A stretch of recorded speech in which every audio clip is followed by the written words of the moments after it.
Good morning বন্ধুরা, কেমন আছো সবাই? আশা করছি ভালো আছো। তিথি ড্রিম লাভ চ্যানেলে তোমাদের সবাইকে অনেক অনেক স্বাগত। আবারও চলে এলাম তোমাদের সামনে নতুন একটা ব্লগ নিয়ে।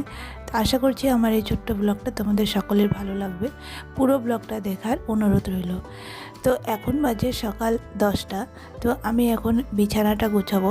তো এই যে দেখতে পাচ্ছ, মানে ধুতি আর পাঞ্জাবি, এটা কালকে আমার বর পুজো দিতে গিয়েছিল। তো কালকে বজরংবলী পুজো ছিল, তো সেই পুজোই দিতে গিয়েছিল। তো ধুতি পাঞ্জাবিটা মানে এসে রাত্রে খুলে রেখেছে, রাত্রে আর গোছায়নি। তো ভাবছি আজকে ধুবো।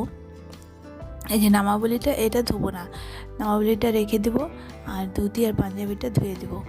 আর বিছানাটা গুছাবো। বিছানাটায় জানো তো, কালকে একটা আরশোলা বেরিয়েছিল। তা ভাবছি বিছানাটা আজকে একদম তোষকটা উঠিয়ে ভালো করে, মানে নিচে উপরে সব জায়গায় ভালো করে ঝাড়বো। তো চলো।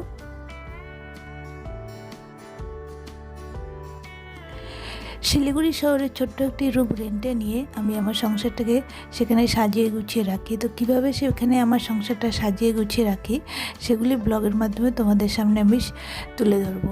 তো আশা করছি আমার এই ছোট্ট ব্লগটা তোমাদের ভালো লাগবে। তো যদি ভালো লাগে প্লিজ প্লিজ আমাকে সাপোর্ট করো আর আমার সঙ্গে থেকো।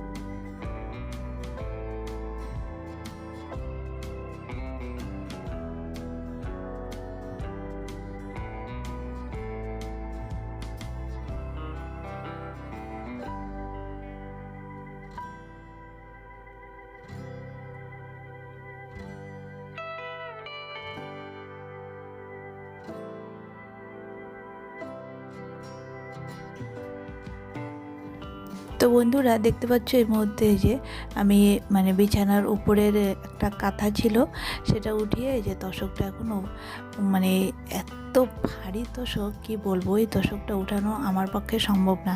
তো তবুও একটু মানে ভাঁজ করে, খাটের উপরে ভাঁজ করে করে এদিক ওদিক মানে নিচটা ঝাড়লাম।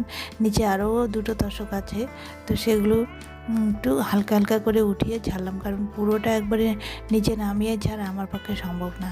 এই তোষকটা এত ভারী, মানে কি বলবো তোমাদের, তোমরা এভাবে দেখে বুঝতে পারবে না, মানে যদি ধরা যায় তাহলেই বুঝবে প্রচণ্ড ভারী এই তোষকটা। তো যাই হোক, তবু যেহেতু একটা আরশোলা বেরিয়েছে বিছানার মধ্যে, আরশোলা তো একটা মানে কেমন একটা লাগে না। তো যার জন্য আমি রাত্রে ভেবেছি যে বিছানাটা কালকে তোষক উঠিয়ে ভালো করে ঝাড়বো।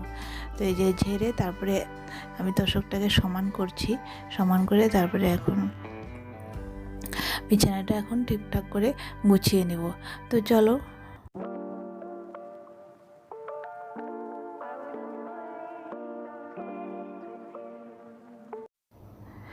তো বন্ধুরা দেখতে পাচ্ছ, এখন বিছানাটা আমার গোছানো হয়ে গেছে। তো এখন আমি সোজা চলে যাব রান্নাঘরে। ও তার আগে আজকে বলে রাখি, আজকে কিন্তু বাজারে আমি গিয়েছিলাম।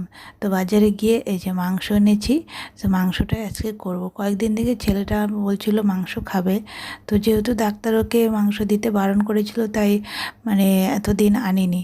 তো কয়েকদিন থেকে বলছে যেহেতু, তাই আজকে নিয়ে আসলাম। এই যে নিয়ে এসে এই যে মশলা টশলা দিয়ে মাংসটাকে একটু মেখে কিছুক্ষণ ঢেকে রেখে দেবো। এভাবে ঢেকে রাখলে, মশলা দিয়ে মেখে মাংসটাকে যদি ঢেকে রাখা যায় না 5-10 মিনিট, তাহলে মাংসটা খুব সফট হয়। তো যাই হোক, এই যে মাংসটা মেখে ঢেকে রেখে এখন আমি যাব ছেলেকে নিয়ে। ছেলের চুলগুলো বড় হয়ে গেছে, তো সেগুলো কাটাতে হবে। তো সেখানেই দিতে, ছেলেকে মানে ওখানে নাপিতের দোকানে গিয়ে টাকা দিয়ে বলে আসবো। আমি ওখানে দাঁড়িয়ে থাকবো না, মানে ছেলেকে বলে আসবো। আমাদের চেনাজনাই তো, বাড়ির থেকে বেশি খুব একটা দূরে না, সামনেই। তো ছেলেকে বলে ওখানে বসিয়ে রেখে আসবো, তারপরে ছেলে চুল কেটে ও একাই চলে আসবে। তো চলো।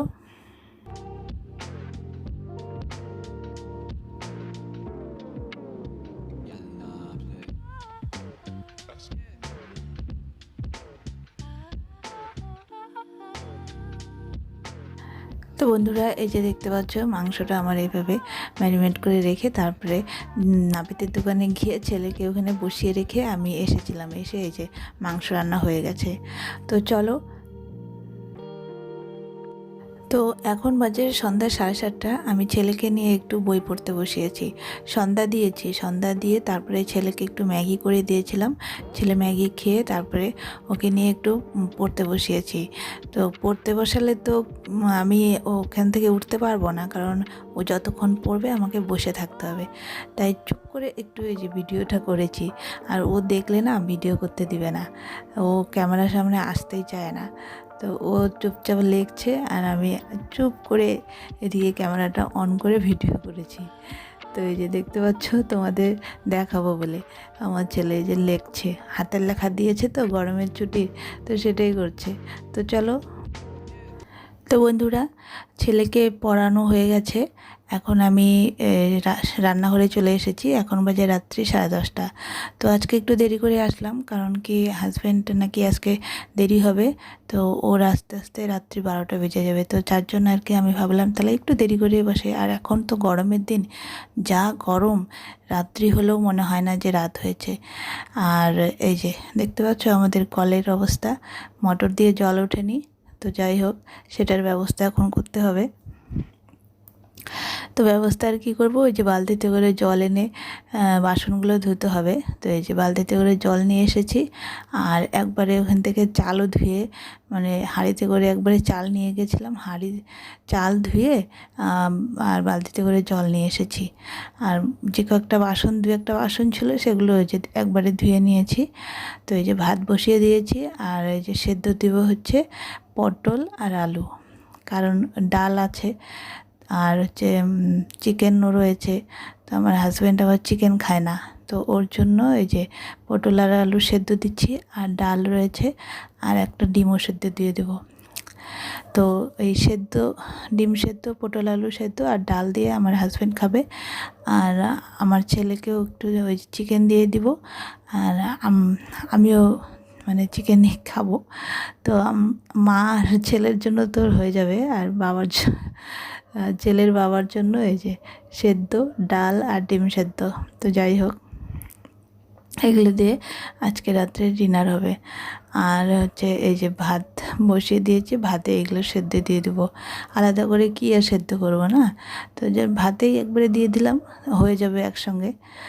আর এই যে দেখতে পাচ্ছ, মানে কলের বারবার হাত দিয়ে না একটা অভ্যাস হয়ে গেছে, বারবার হাতটা শুধু কলের জলেই, মানে কলটা ঘোরাতে চলে যায়, কিন্তু কলে যে জল নেই সেটা আর মাথায় থাকে না।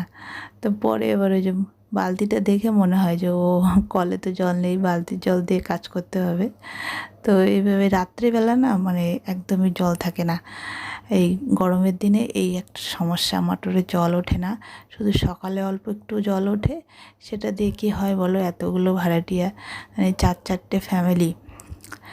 তো যাই হোক, একটু অ্যাডজাস্ট করে চলতে হয়। তো চলো, আজকের ব্লগটা এই পর্যন্ত। সবাই ভালো থেকো, সুস্থ থেকো, দেখা হচ্ছে আবার নতুন একটা ব্লগ নিয়ে। Tata, good night.